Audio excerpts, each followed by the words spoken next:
Heel touch vingrinājums.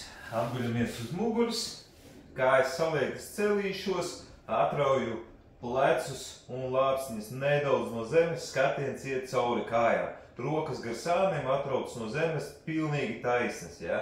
Un, kā jau pats vingrinājums pasaka, heel touch.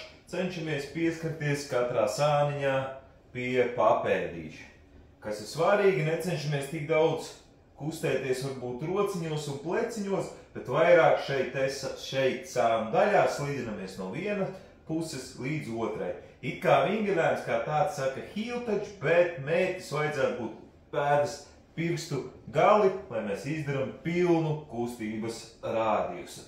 Jo dažreiz gadās tā, ka mēs esam pievilkuši tik tuvu kājas pie sevis vai pēdas, ka mums pat nav īsti jākustās, mēs vienkārši stāvam uz vietas un varam pieskarties jau papēžiem. Tāpēc mērķis vajadzētu būt pirkstu gali, lai ir šī sāniskā kustība un strādā mūsu presītes vai core sānu daļa.